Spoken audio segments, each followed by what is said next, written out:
A United States Air Force general with 34 years of service leaves his house and simply vanishes into thin air. Just 6 days earlier, Donald Trump demands the declassification of UFO files. An online account that internet users associate with the missing general goes silent exactly half an hour before his disappearance.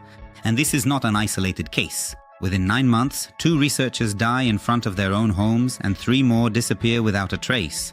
Nuclear fusion, NASA rocket propulsion, secret military space programs.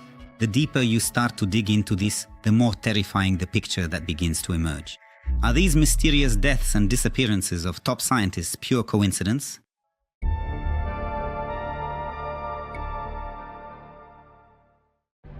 Execution. The porch of the house in Brookline is separated from the estate in Liano by 1,200 miles of desert and asphalt. 2 different states, 2 worlds apart. And yet in both of these places, within a span of 2 months, someone approached the doors of 2 different scientists and pulled the trigger. But let's start at the end, because this story doesn't begin with a great mystery, a dark archive, or a leak of secret documents. It begins with 2 cold bodies lying lifelessly on the threshold of their own homes. When you place both of these cases on a timeline, there are 63 days between them. The question is there anything else that connects them besides the fact that they died in front of their own homes? These people had interesting and complicated jobs. Both dealt with issues so advanced that they are hard to fully understand and even harder to explain. One of them worked on nuclear fusion and the other on dark matter. Both belonged to the absolute elite of science and both ended up in the same way. Is this a coincidence? And what if I told you that there were even more strange incidents like this? Let's go back in time. The city of Brookline, Massachusetts. Friday, December 15th, 2025, 8:30 p.m. In a quiet academic neighborhood outside Boston, someone rings the doorbell. Nuno Loureiro, who is 48 years old, opens the door. Originally from Portugal, he is a professor at the prestigious MIT. For a year, he has been leading the Plasma Science and Fusion Center, one of the most important fusion research centers in the world. He is working on infinite clean energy, on something that could be a game changer for all of humanity. In that same year, he receives the Presidential Early Career Award from the President. You might think that nothing and no one could stand in his way. But things turn out differently. Loureiro opens the door, takes several bullets and dies in the hospital the next day. The murderer is not a foreign intelligence agent, nor a mercenary, nor a soldier of any military formation. The perpetrator is Claudio Manuel Neves Valente, a 48-year-old Portuguese man who, a quarter of a century ago in Lisbon, shared a lecture hall with Loureiro during a physics class. Interestingly, he was the best student in his year. He later transferred to Brown University and then in 2003 dropped out of his doctoral studies. His career was definitively over. Meanwhile, Loureiro's life took a different turn. A professorship, MIT, prestige and awards. And for 25 years, Valente remained stuck in place, watching as his former classmate took everything he himself had once dreamed of. But that's not all. 2 days earlier, on December 13th, Valente returned to the Brown University campus, the place where in the year 2000 he began his doctoral studies, which he abandoned 3 years later. The man enters with a weapon and opens fire. He kills 2 students and injures 9 others. A massacre at the place that symbolizes his life's failure. On December 18th, 3 days after murdering Nuno Loureiro, authorities surround the warehouse where the man has barricaded himself. In the meantime, Valente records a video. He confesses to everything, shows not a hint of remorse, and shoots himself in the head. The FBI closes the case, stating that the main motive for the murder was a pathological, long-standing jealousy that had been eating away at Valente from the inside for 25 years. Well, this is a great example of why it's not worth holding grudges in life and why it's important to move forward. Let's move 63 days into the future. It is February 16th, 2026. Carl Grillmair, a 67-year-old Canadian, has been working at Caltech for almost 30 years and is regarded as one of the best astronomers of his generation.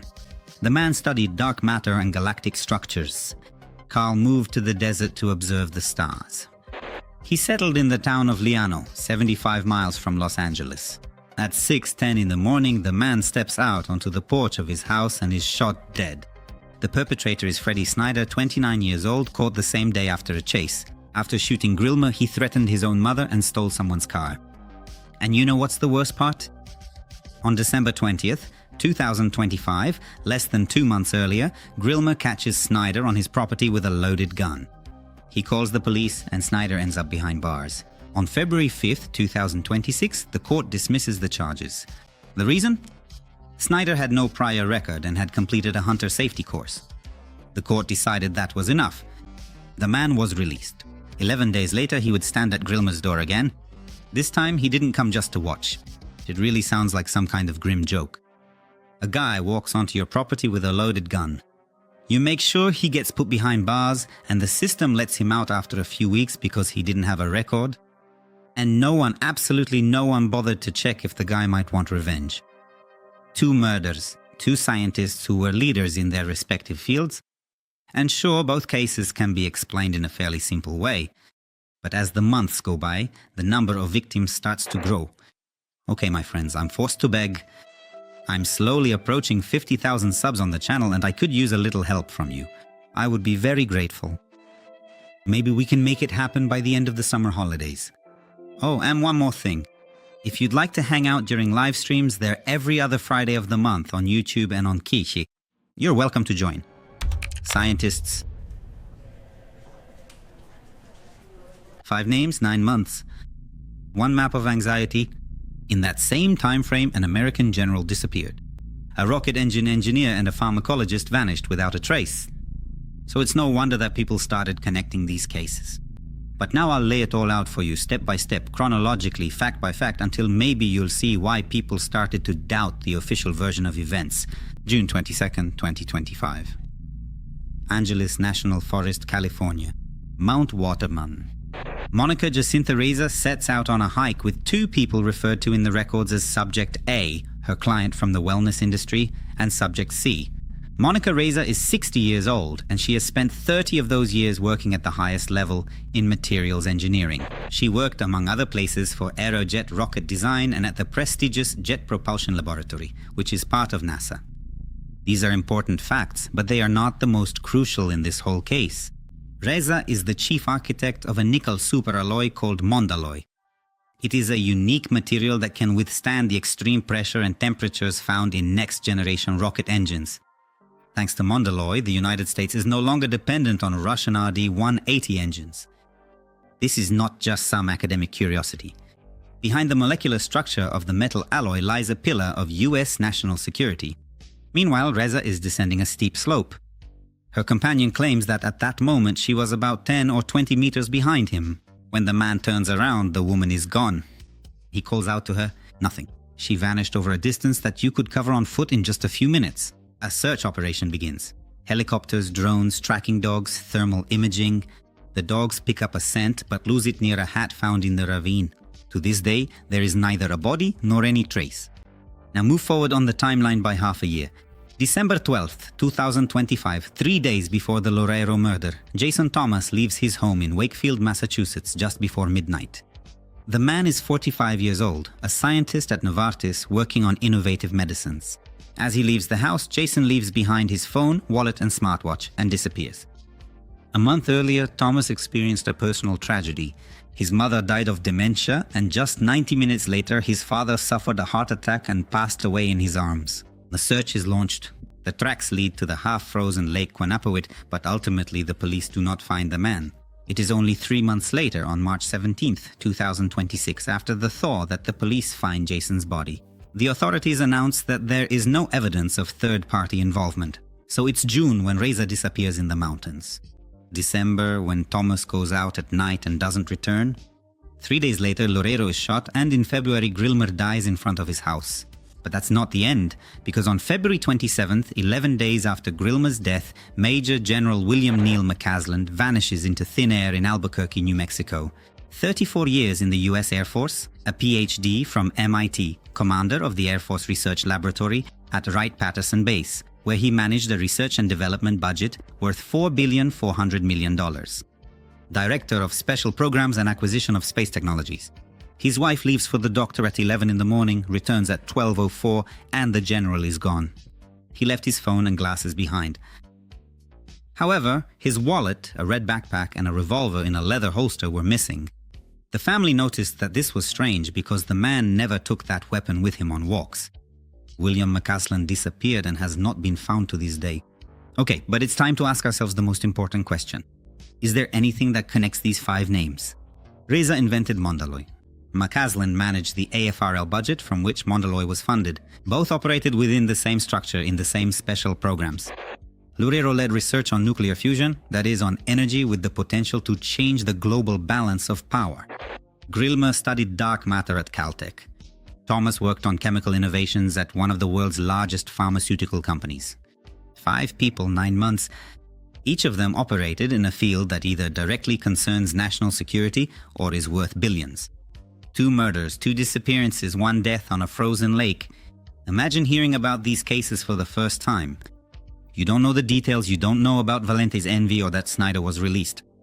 All you have in front of you is this timeline, these names, and the fields they worked in. And tell me, what is your first thought? Would you really think it's just a coincidence? Doubts.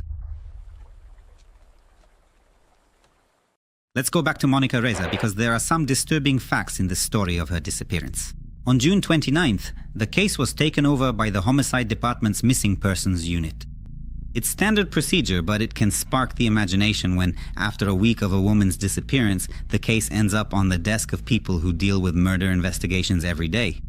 And now the strangest part.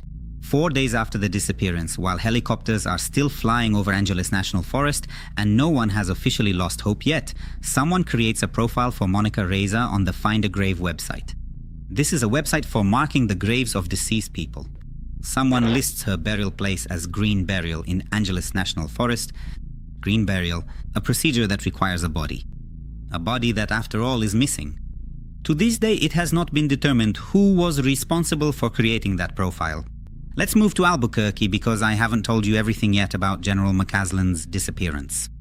The family and authorities confirmed that McCasland had for some time been experiencing something they described as mental fog, a deteriorating mental state, episodes of confusion. Although on the day of his disappearance, according to his wife, he did not appear confused. The Bernalillo County Police began cooperating with the FBI.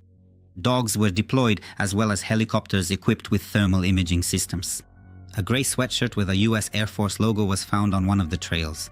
However, it was not possible to confirm whether it actually belonged to the general.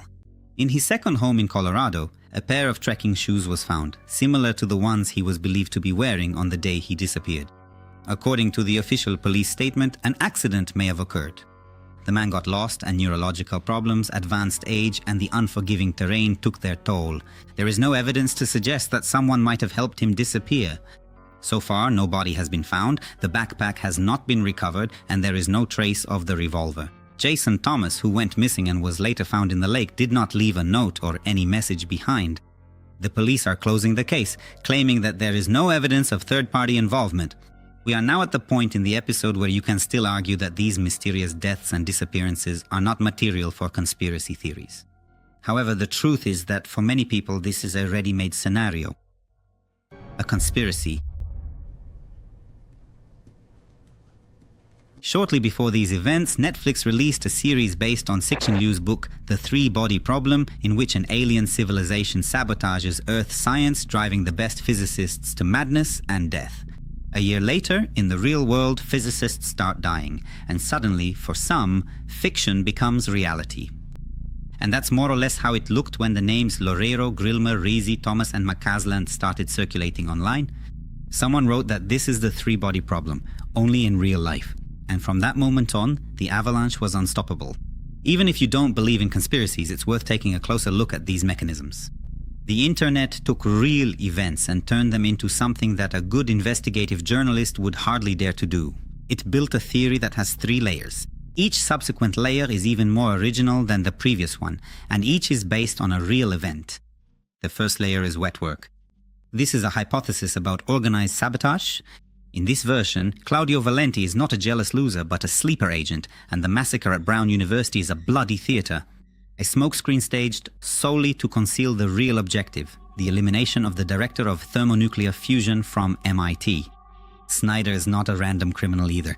His arrest in December and sudden release in February, according to this theory, is a classic mechanism, a manipulation of the system so the agent could finish the job under the guise of ordinary pathology. Does it sound improbable? Perhaps, but Valente really did study with Loureiro at the same university in Lisbon. He really did quit his PhD while Loureiro was achieving success. And Snyder really was released 11 days before he shot Grillmair. These are facts. Okay, the interpretation is unusual, but the foundation for it is absolutely real. The second layer goes even deeper and concerns mainly one man, General McCasland. Because McCasland is not just an ordinary missing retiree. In 2016, Russian hackers stole the emails of John Podesta, the head of Hillary Clinton's campaign.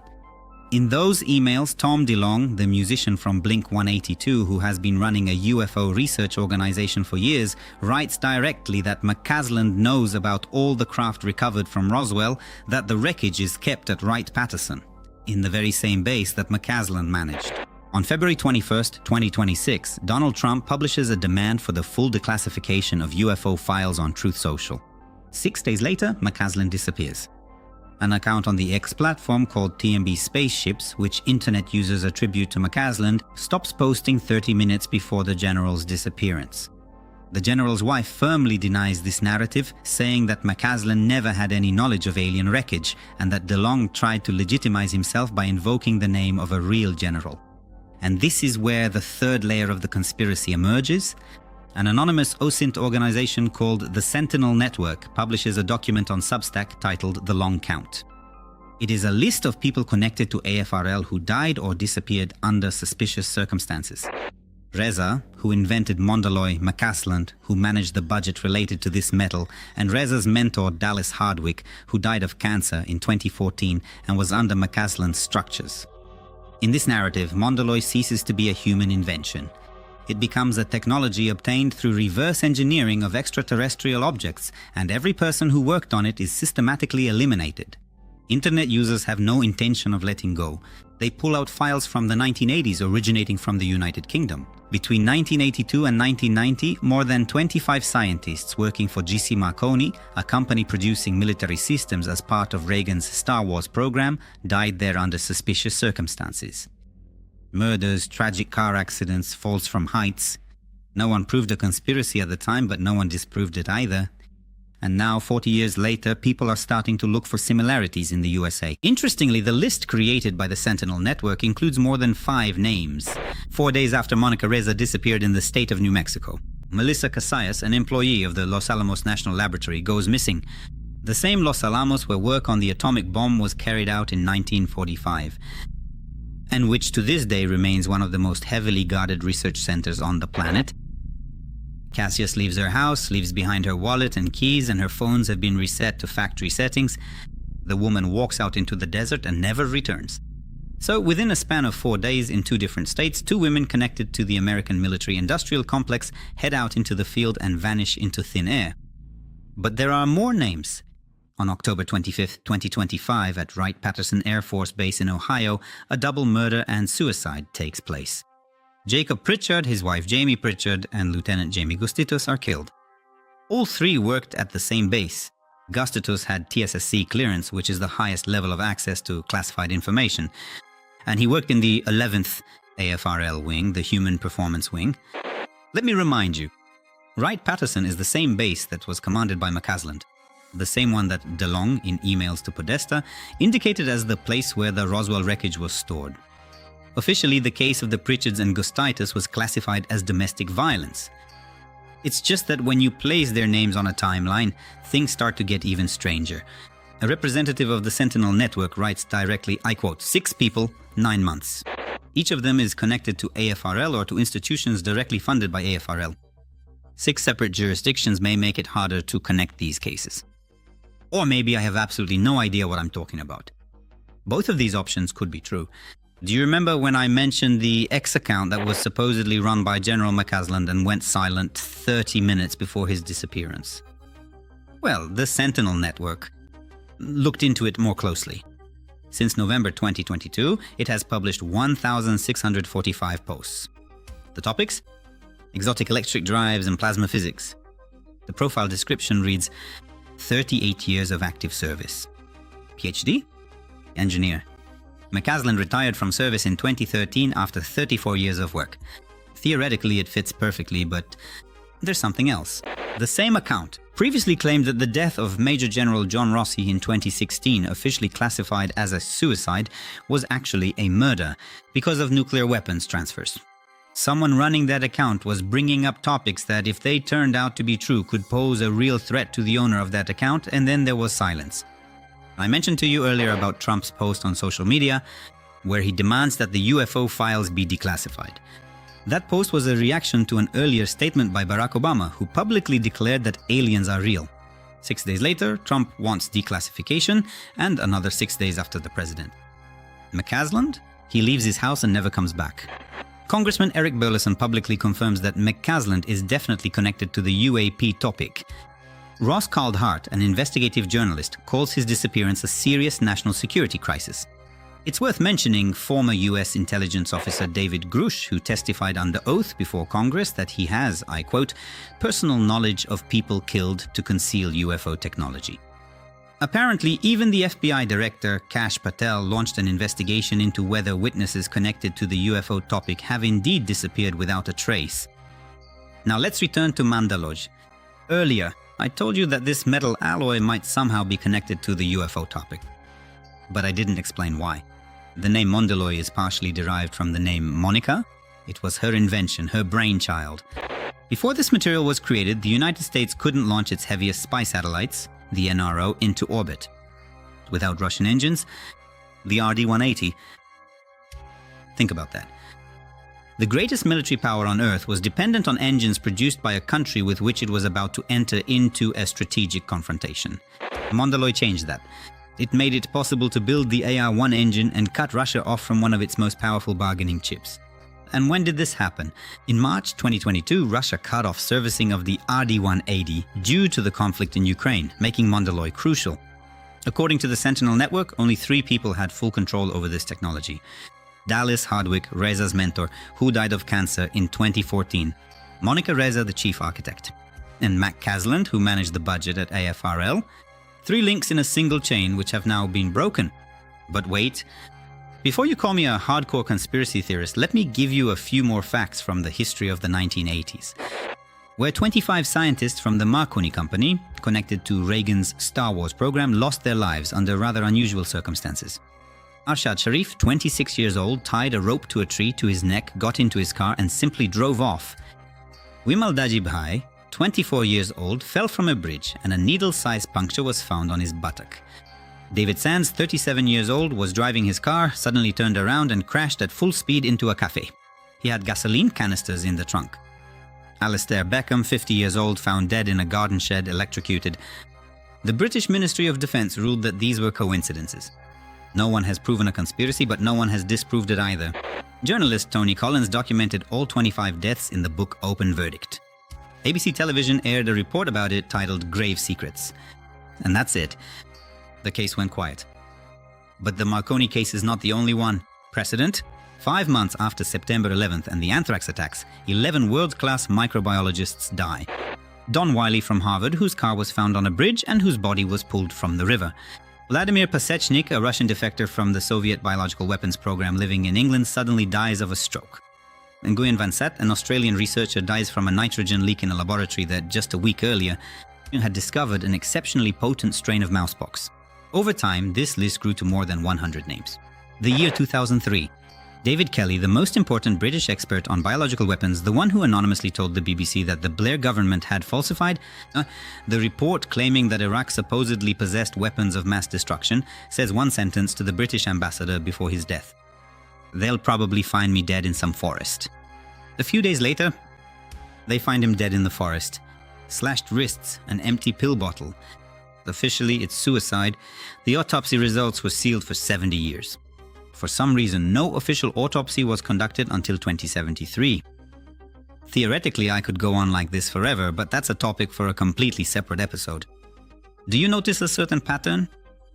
Scientists, experts and people working on sensitive technologies die in circumstances that are officially classified as suicides, accidents, or coincidences.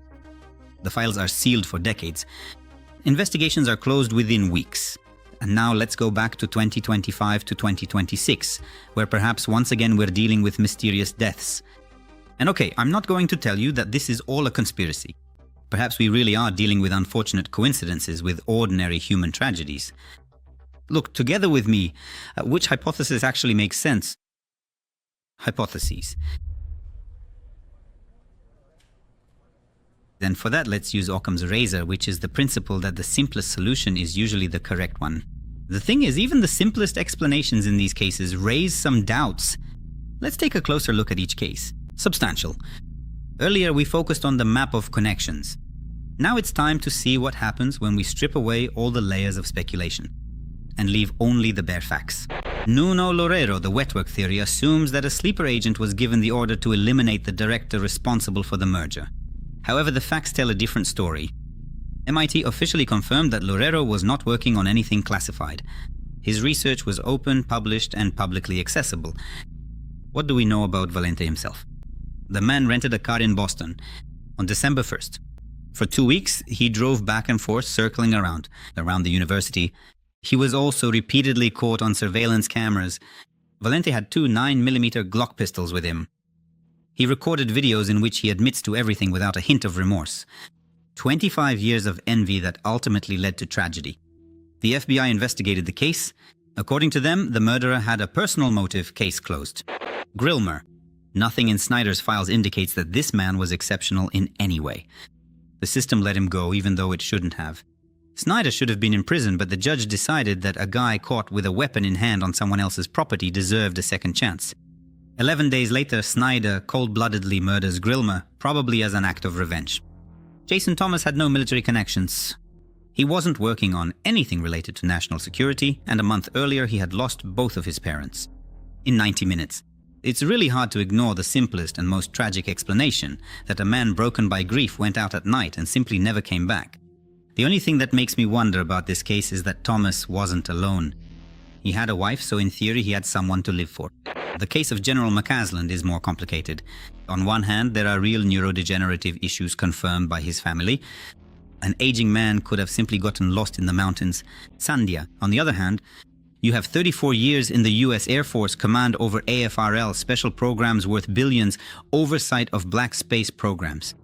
There's a revolver and a backpack that were never found, an account with 1,600 posts about exotic propulsion systems that goes silent half an hour before the man disappears. There are also emails after the fact, Grash's testimony, and the FBI director who starts investigating whether people connected to the UFO topic have died. Under strange circumstances. The police claim it was an accident. There is a lack of evidence for third-party involvement. The question is, what does that actually mean? We can speculate that if we were dealing with professionals, we could only dream of finding any evidence. Finally, Monica Reza. This case is the most mysterious. The woman disappeared over a distance of 20 meters. Only her cap was found. Nothing else. Who created her funeral profile with a green description? A burial, while the search operation was still ongoing. Her case was transferred to the Homicide Division. She is one of the 3 links in the Mondeloy chain in which each link was broken. NASA and JPL did not issue any official statement regarding her disappearance. You might say it was just a regular mountain accident. And sure, things like that do happen. But that hasn't been confirmed yet. And the question is, will it ever be? What do you think? What is the truth? Are we dealing with unfortunate accidents, with mere coincidences that the internet has turned into yet another conspiracy theory? Or could there be something more behind these tragedies? Something that is beyond the comprehension of the average person? I'm curious to hear your opinions.